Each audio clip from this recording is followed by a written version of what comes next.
So question number 172 இது வந்து பார்த்திங்கன்னா டிஎன்பிஎஸ்சியில் சிடிஎஸ் எக்ஸாமில் கேட்ட கொஷின் தான். எல்சிஎம் அண்ட் ஹெச்சிசிஎஃப்லேருந்து கேட்டிருக்காங்க. கொஷின் வந்து என்ன கொடுத்துருக்காங்கன்னு பார்த்தீங்கன்னா, find the ratio of the HCF and LCM of the numbers 18 and 13 சொல்லியிருக்காங்க. ஸோ அப்போ ஃபஸ்ட்டு வந்து நம்ம என்ன கண்டுபிடிக்கணும்னா, கொடுத்துருக்க இந்த ரெண்டு நம்பருக்கான எல்சிஎம்மும் ஹெச்சிசிஎஃப்பும் கண்டுபிடிக்கணும். ஸோ வாங்க இந்த ரெண்டு நம்பருக்கும் எல்சிஎம் அண்ட் ஹெச்சிசிஎஃப் எப்படி கண்டுபிடிப்போன்னா, ஃபஸ்ட்டு 18 30 ஓகேவா. இது சேம் நம்பரால் எதால் வந்து டிவைட் ஆகும்னு பார்த்தீங்கன்னா 2 டேபிள்ஸில் வரும். 9 times 15 times. நெக்ஸ்ட்டு சேம் டேபிளாலனா இது வந்து 3 டேபிளால் பண்ணலாம். 3 3s are 9, 3 5s are 15. Next வந்து சேம் டேபிளால் வராது.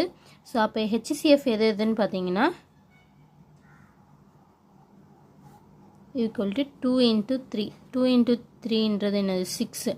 இதுதான் ஹெச்சிசிஎஃப். அடுத்தது அப்போ எல்சிஎம் கண்டுபிடிக்கணும்னா திருப்பி இதை கண்டினியூ பண்ணணும் 1 வர வரைக்கும்.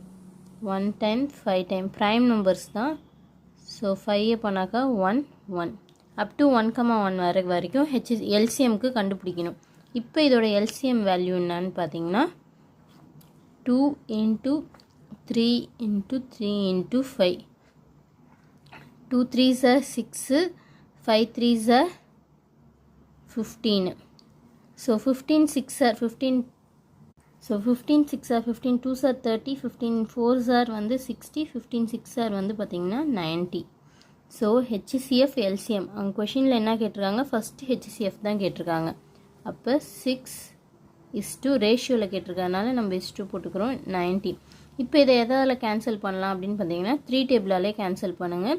3 டேபிளால் கேன்சல் பண்ணால் என்ன வரும், 2 times வரும் 30. திருப்பியும் கேன்சல் பண்ணலாம். 2 டேபிளால்னா 1 15. அப்போ ஆன்சர் என்னது, ஆப்ஷன் ஏ 1:15.